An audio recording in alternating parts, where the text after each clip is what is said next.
Þormesson, Valberg skorar! Valberg Gunnarsson hefur skorað. Ragnar Margeirsson og skoðaðar! Glæsilega! Óskar Rafn á móti Bjarna. Og Bjarni með góða sendingu fyrir og Haraldur Ingvarsson!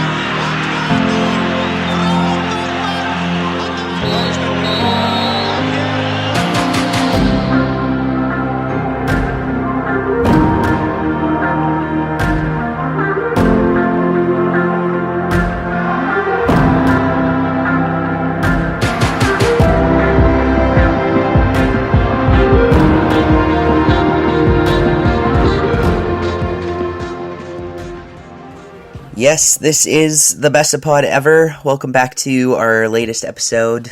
I am Joe, and as always, I'm joined by Trygve. Trygve, how are you doing? Hey, Joe. I'm good.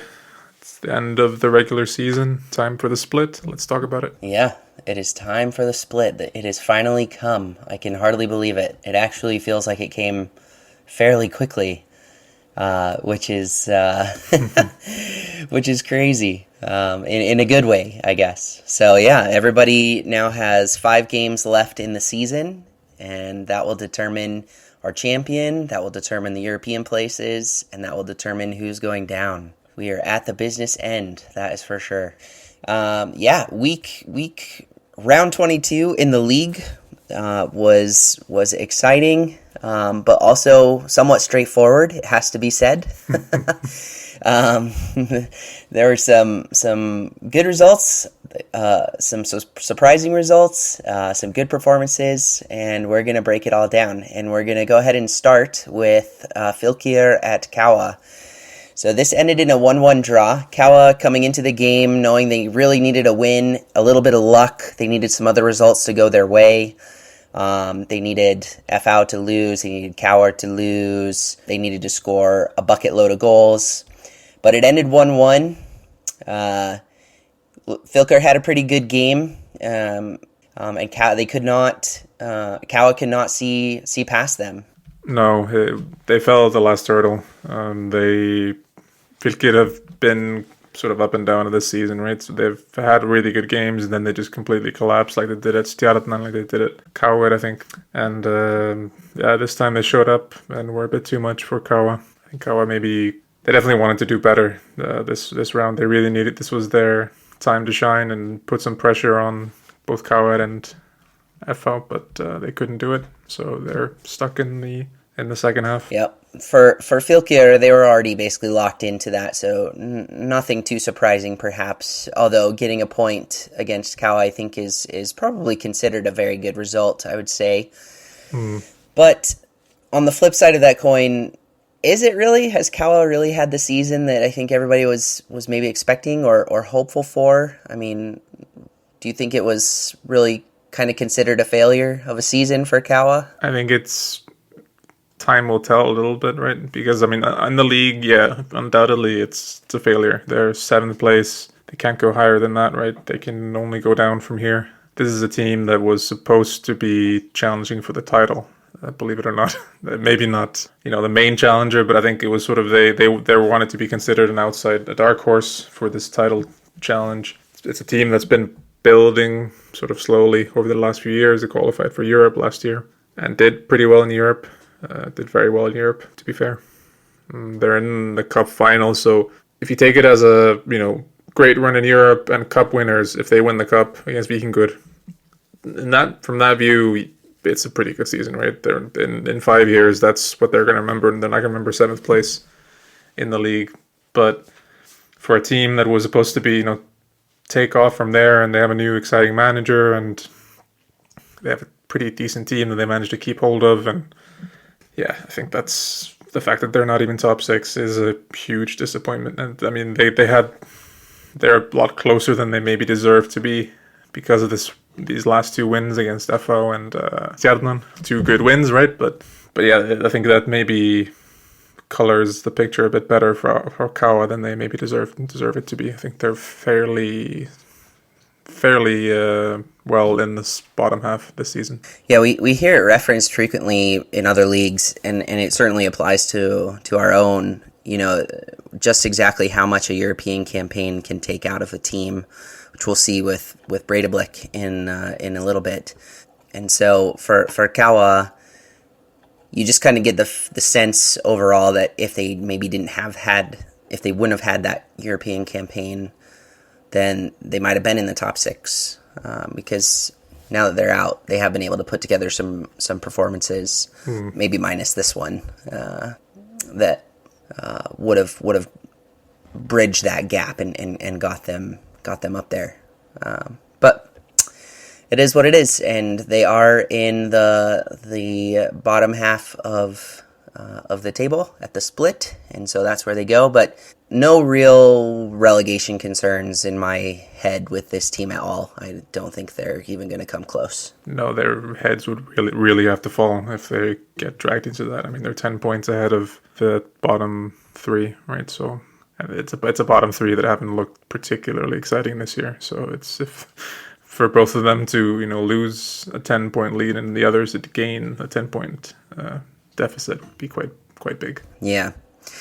Yes, and speaking of other bottom teams, Keflavik were away to Stjarnan this weekend. Stjarnan coming away with a pretty routine 3-0 win, a solid win. Stjarnan having only lost 1 in their last 10, which was that game against Kawa.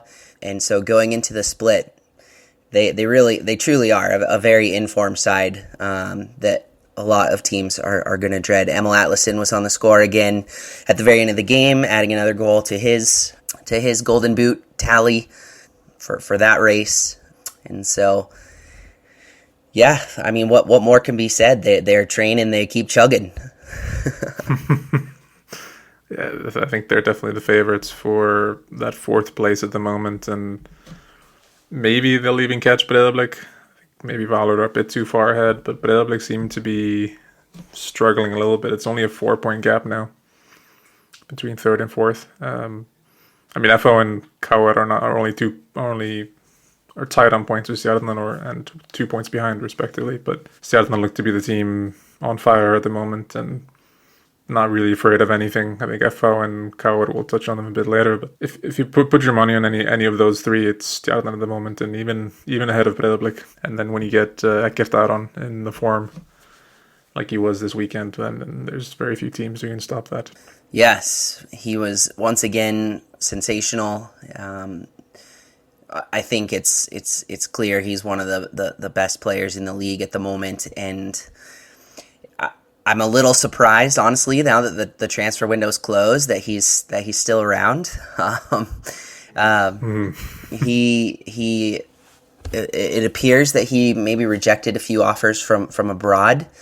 Now, I think there's still a window of opportunity for him to go before the end of the season, but certain things have to fall into place with that, if I'm not mistaken, because generally speaking, the transfer window is closed. Is that right? I forget exactly when the Norwegian and the Swedish window closes, if they're closed as well. Or I know that I'm pretty sure the Danish one is, but I forget about the Swedish and the Norwegian one. And I mean, there's always Saudi, right? Yeah.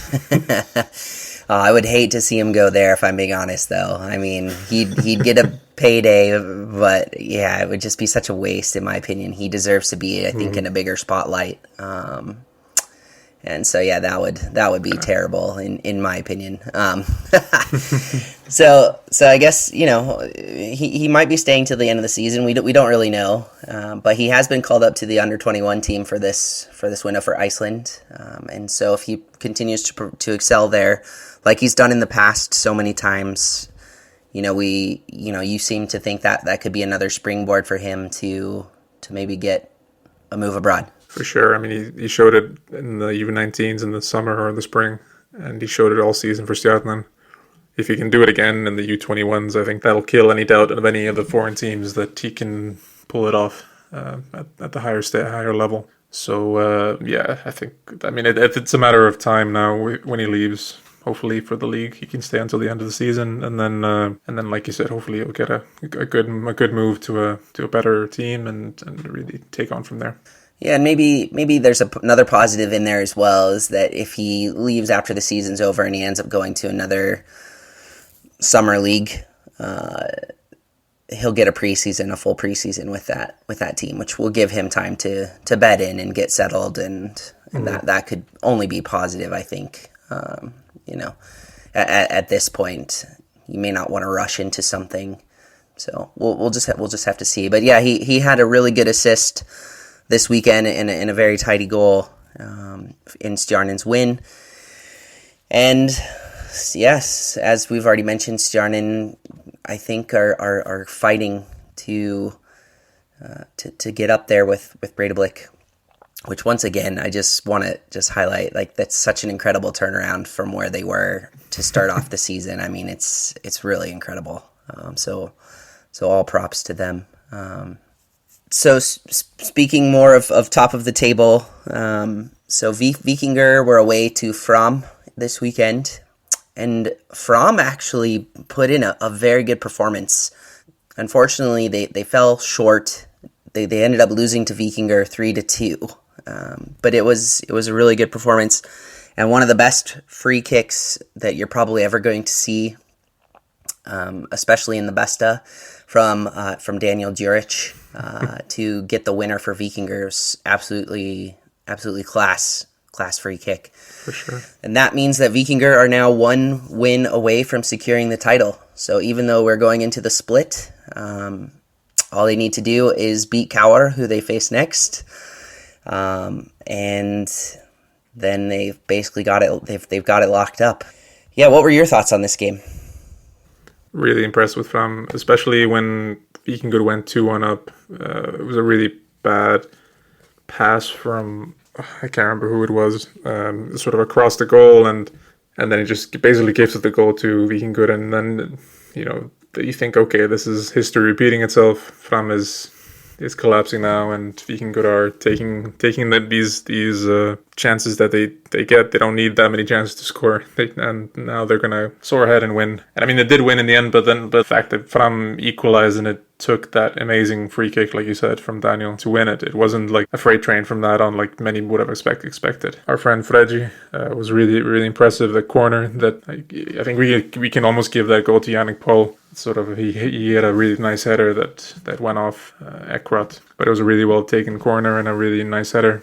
And the second goal as well was absolutely fantastic. I think Arons Knight did really well to sort of muscle his way through the defense. And yeah, I think this was supposed to be the most straightforward result of the weekend. And yeah, like we said, Vikingur won, but far less comfortable than everyone would have expected. Do you think that Fram can take something away from this performance, even though they didn't get the win that they wanted to, but the fact that they could kind of hold with the league leaders and most probable title winners?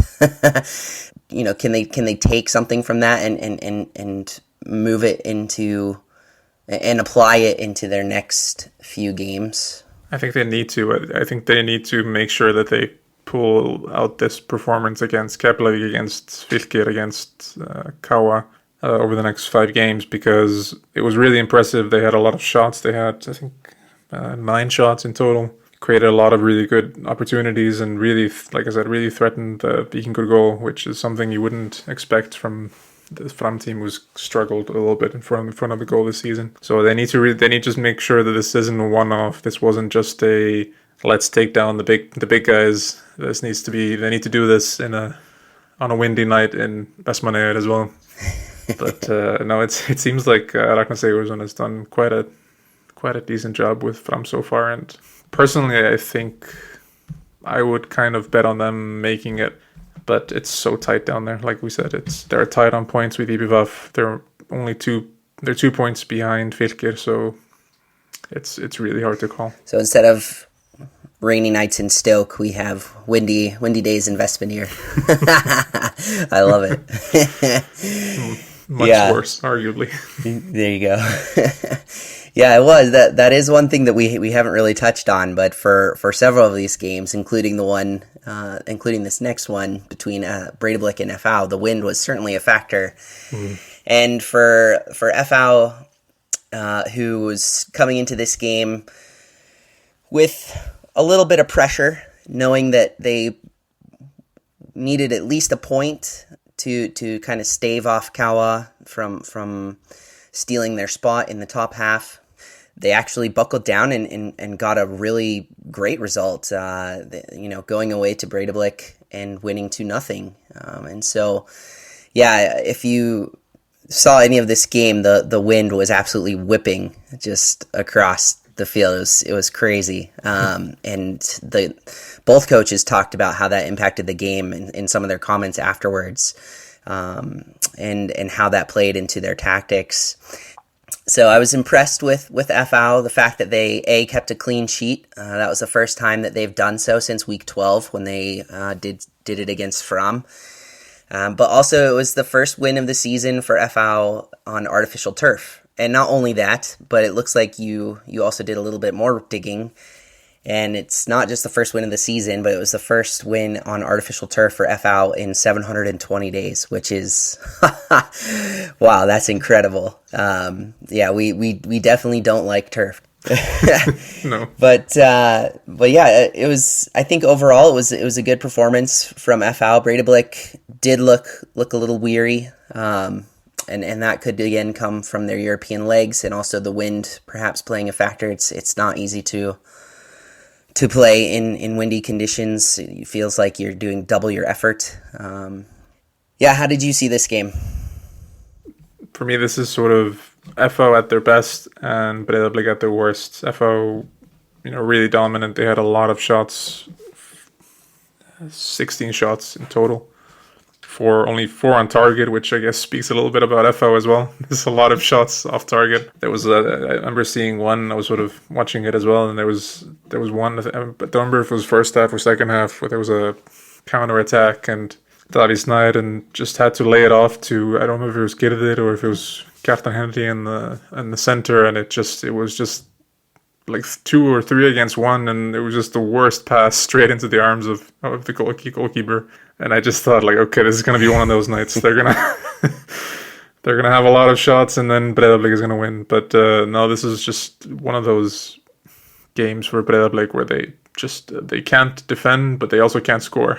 That math doesn't really work out, right? Yeah, no, I was expecting not to get anything necessarily out of this game, and we got 3 points, and so I'm pretty elated at the moment.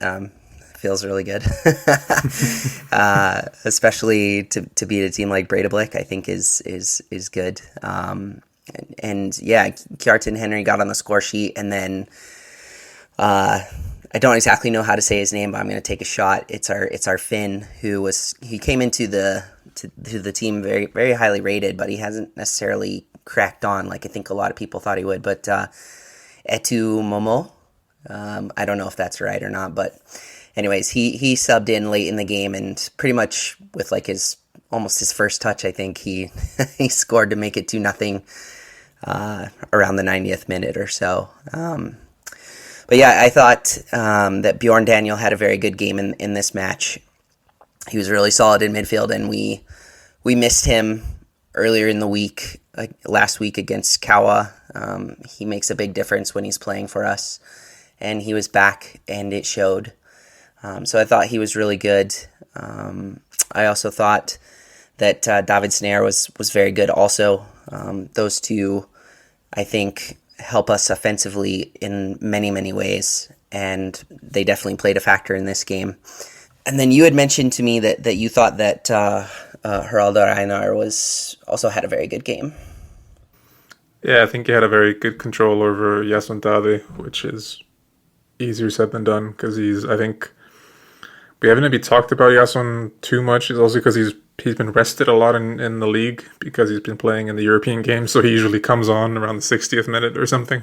But he's also one of those players that's not meant for this league much longer. He's a fantastic player, and so to control a player like that, away is not easy, and I think he did a really good job. For Breidablik, tired European legs, do you think they're experiencing a bit of a hangover, and do you think that's going to carry over into Europe at all?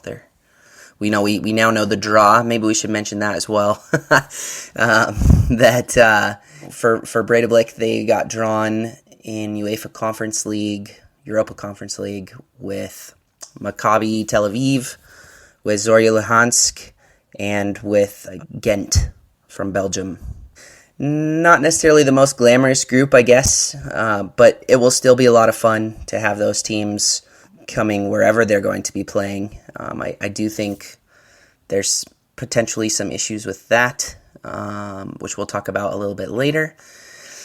But yeah, that's not going to be an easy European campaign by any stretch of the means. I'm not sure it was necessarily going to be easy no matter who they drew, but we have kind of seen them tail off in recent weeks. And I guess I'm just curious if you're feeling like that's going to continue or if they'll get a chance to really reset over the international break. It's definitely good timing to have the break now for them. I think they had the celebration on Thursday and then, maybe didn't show up completely for this game.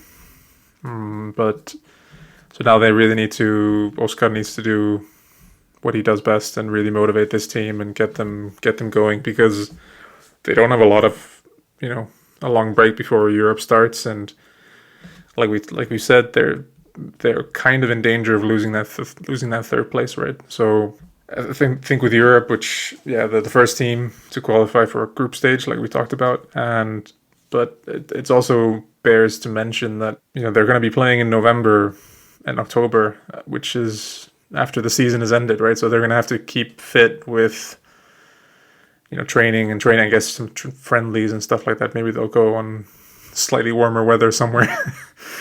I don't know what the plan is, but it's a different challenge than any Icelandic team has faced before, having to be fully match fit and ready to play professional teams who are in the middle of their season, weeks after their Breiðablik season is ended. So that's going to be super interesting to see how they handle that, because they have to be fully switched on. I mean, like you've mentioned, they're not the most sexy teams, but are not teams to be taken lightly, right?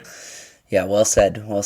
I don't know how they're going to do. It's going to be fascinating to see that, and this is all new territory for Breiðablik and really Icelandic football in general. And so there's going to be a lot of learning and probably a steep learning curve, I would say. And so I think it's fair that we kind of temper our expectations with how they're going to do this time around.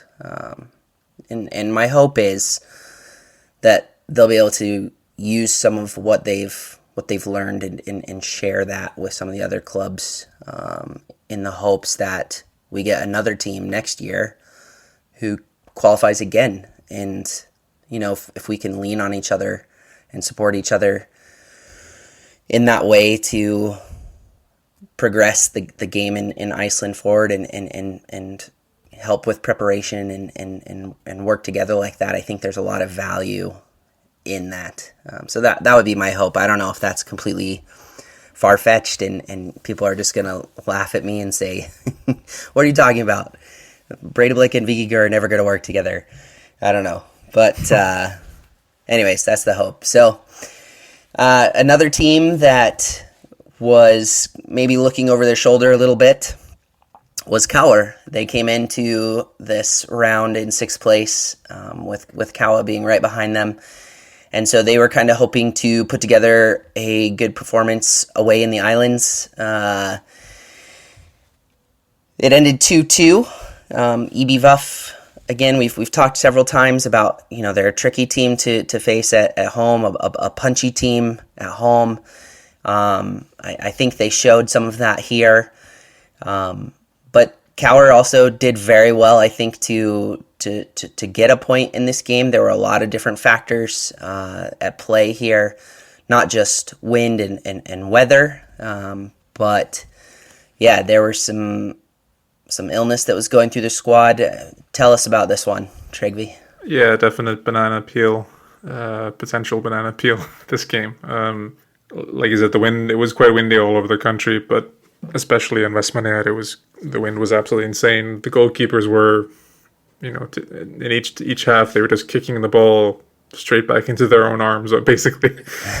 It was absolutely insane. And I think the first goal, I don't think the wind quite has an assist, but I think the wind definitely played a factor in Alex Frey's goal there. Like, it sort of the ball moved a little bit faster through the defense than maybe it normally does. Maybe it also did in the Benoni Bregi's goal as well in the second half. So it wasn't the greatest conditions, and then it meant that because you take a ferry to get to Vestmannaeyjar, and when it's this, I know it myself. When the weather's like that, it's not super great. I've gotten seasick on that ferry, and then apparently some of the Kauer players got seasick on that ferry as well. And one of them, and Runa said that one of the players didn't feel up for the game, even though they took the ferry the day before. So that took them out of the game a little bit. Yeah, I think Kauer had more shots and maybe looked a bit better in stretches, but to be honest, if IPVAF would have won this game, I don't think it would have been a crazy result. But I think Benoni Bregi yet again had a really good game.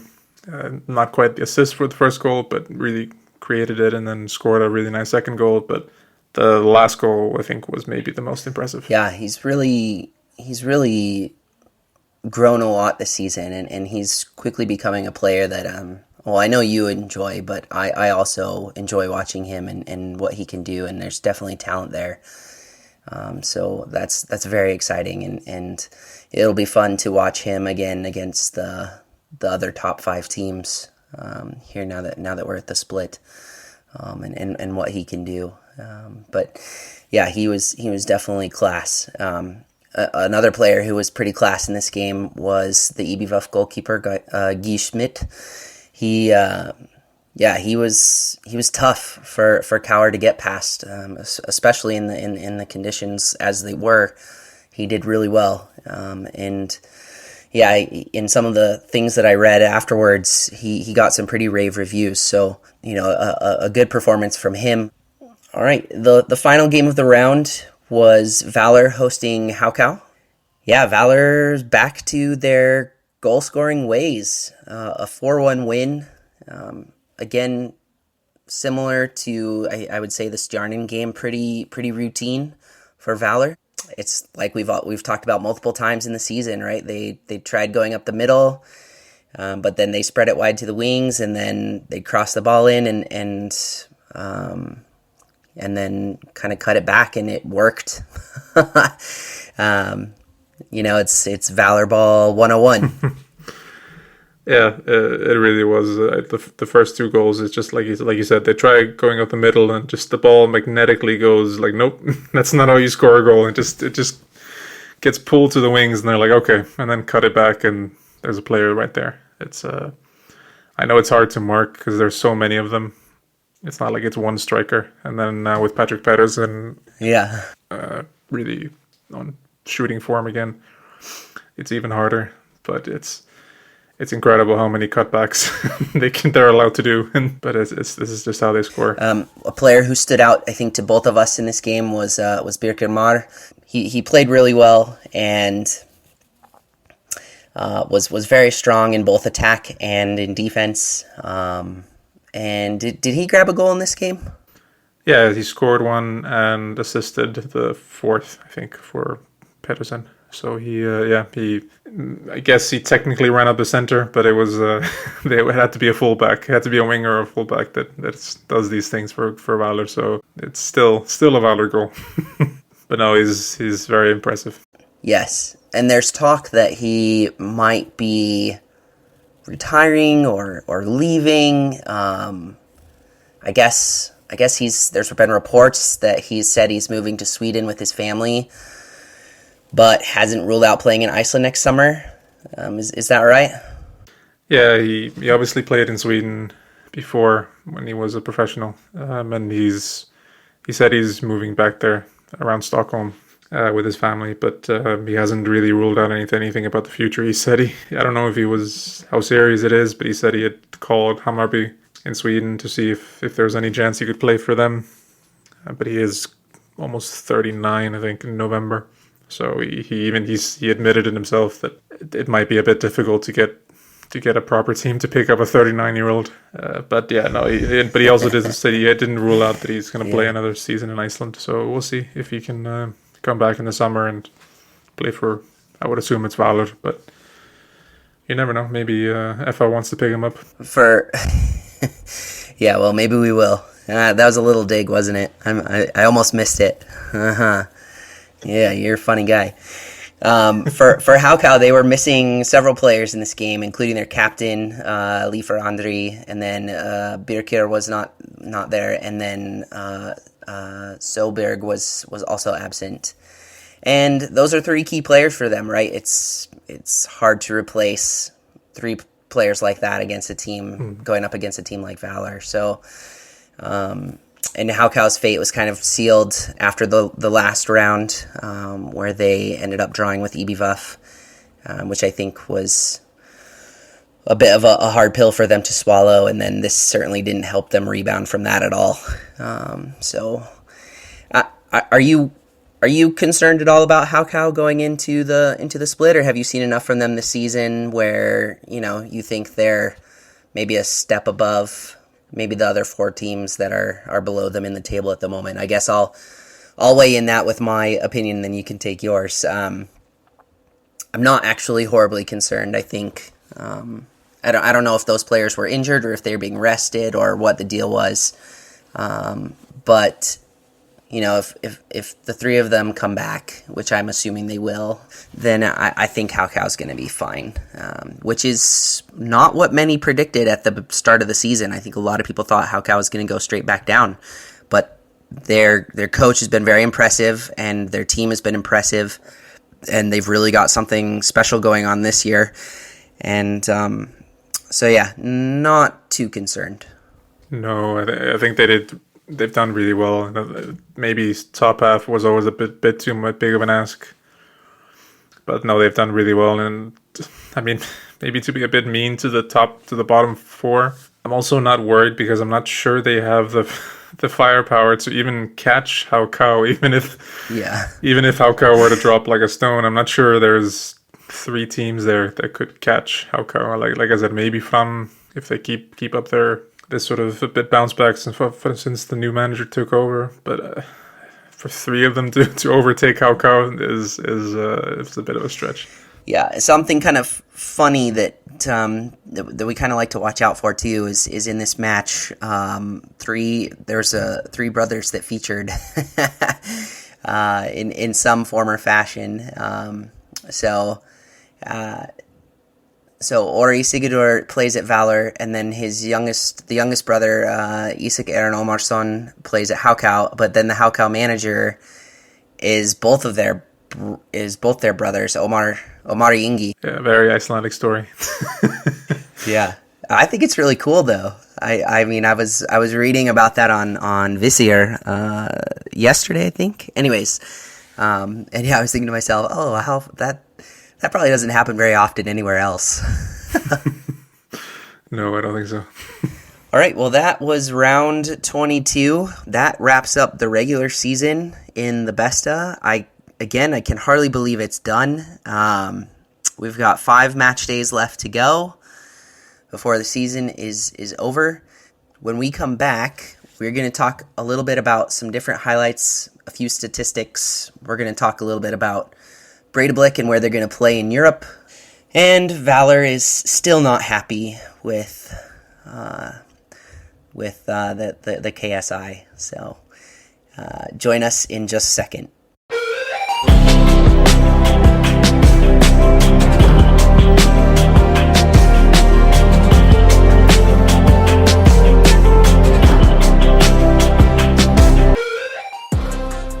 Okay, we're back for part 2.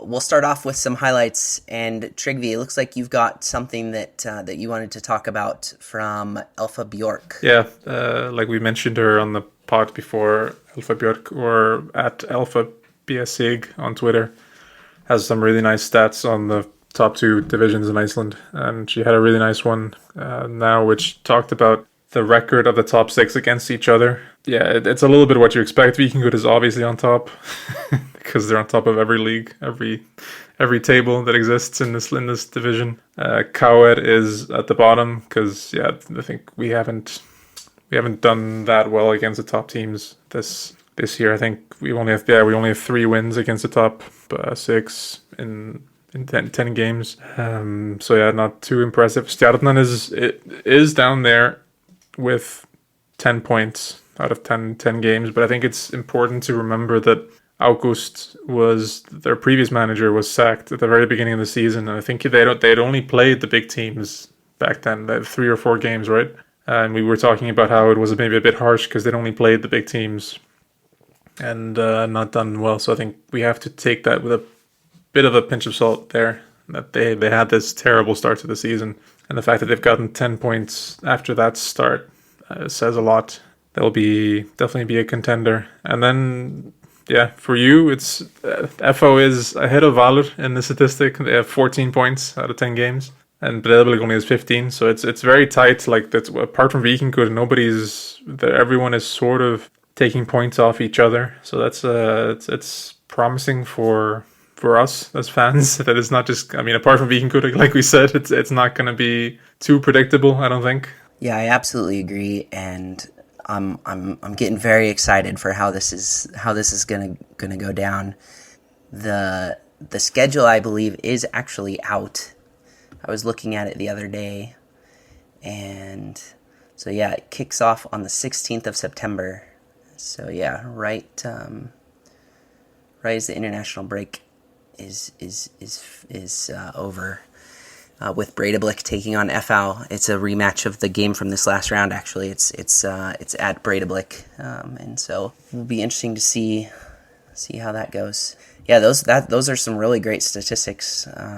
It is interesting to me that Valur has collected less points overall against the top 5 than both Breiðablik and FH. That's a little bit surprising to me.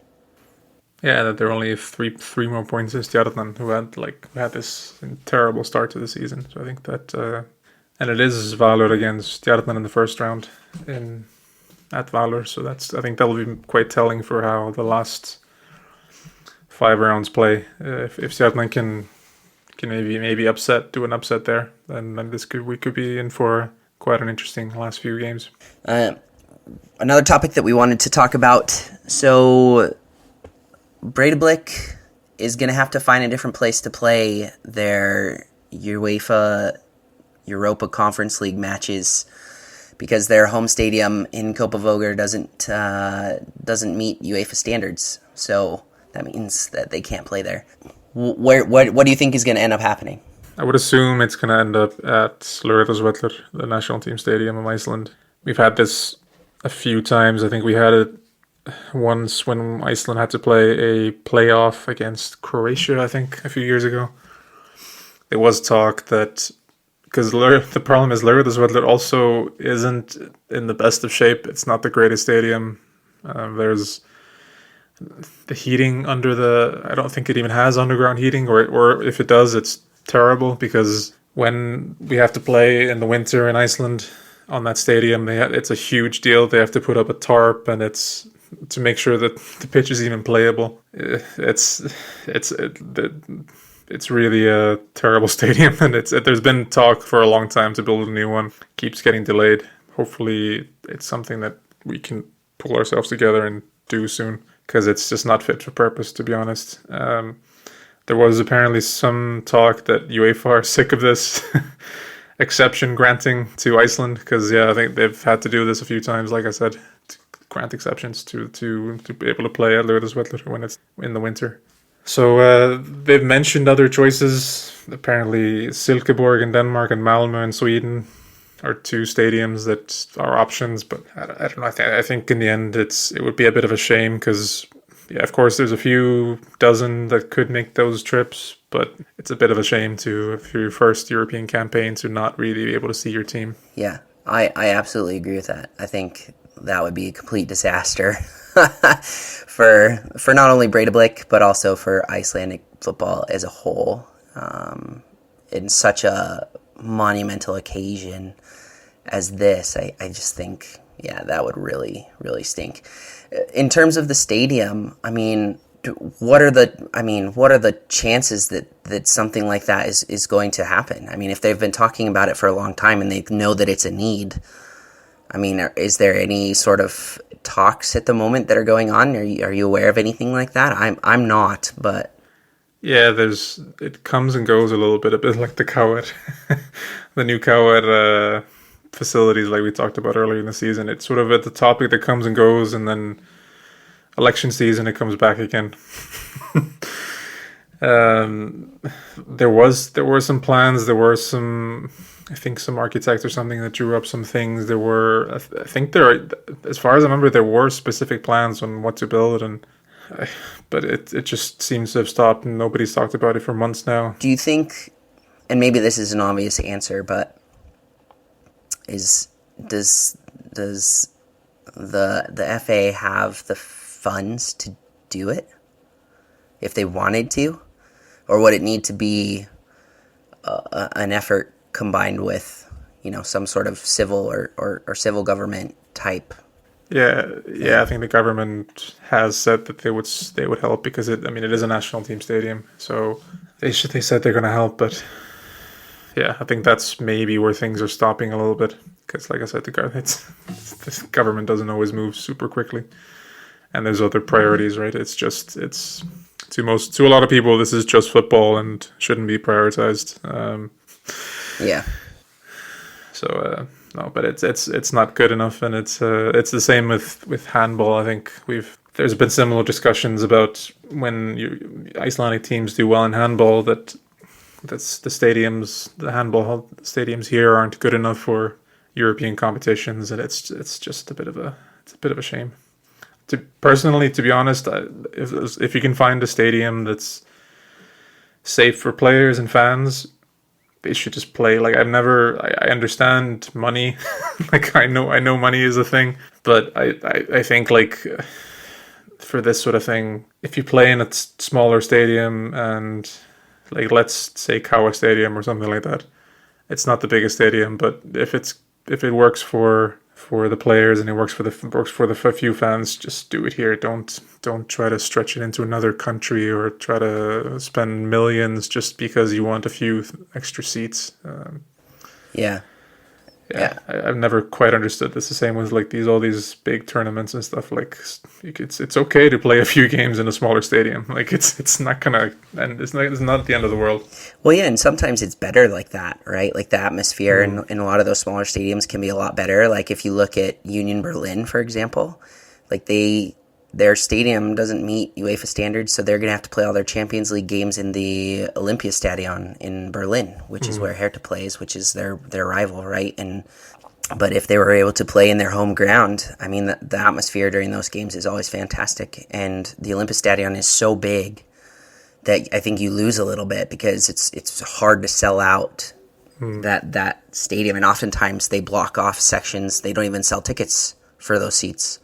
Yeah, I think UEFA's got it wrong there, and I agree with you. But it is what it is, I guess.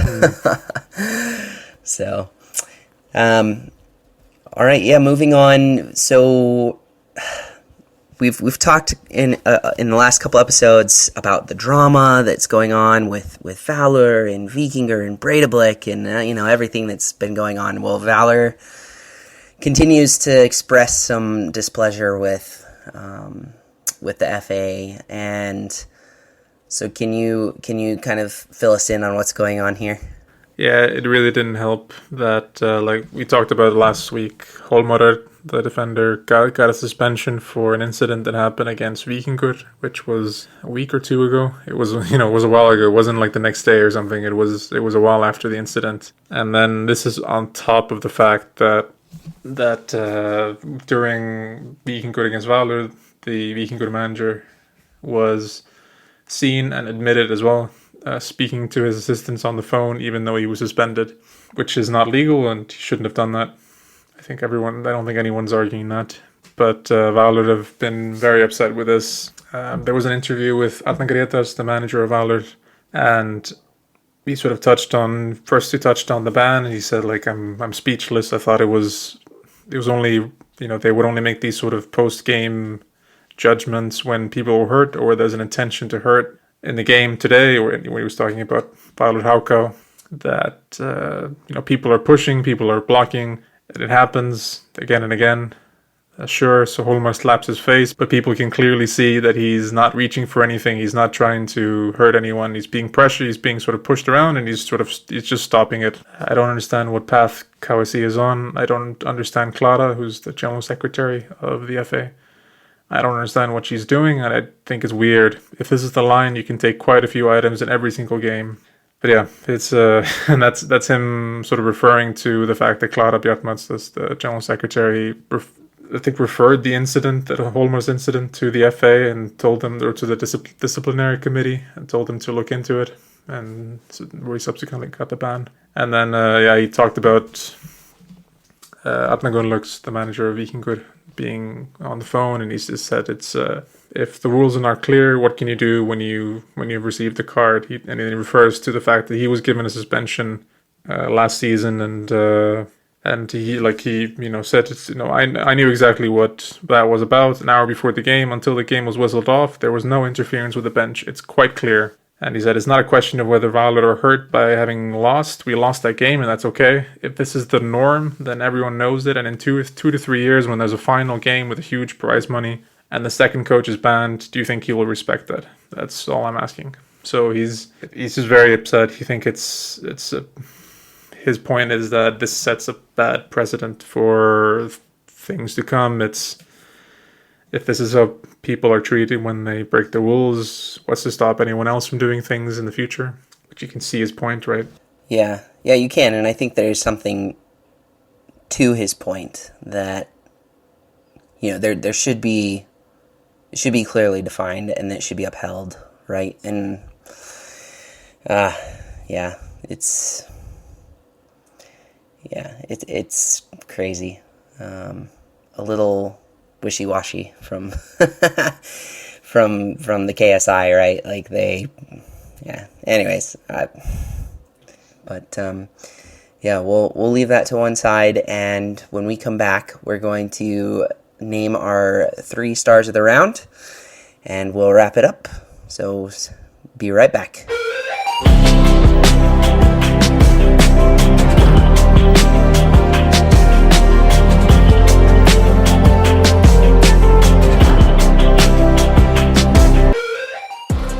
All right, our 3 stars of the round are as follows. So, Birkir Mar with Valur. He had an outstanding performance again, nabbing a goal and an assist in Valur's win. He has just been a really solid player all season long, to go with this golden team of Valur. And he showed his quality once again this week, so he gets a star for us.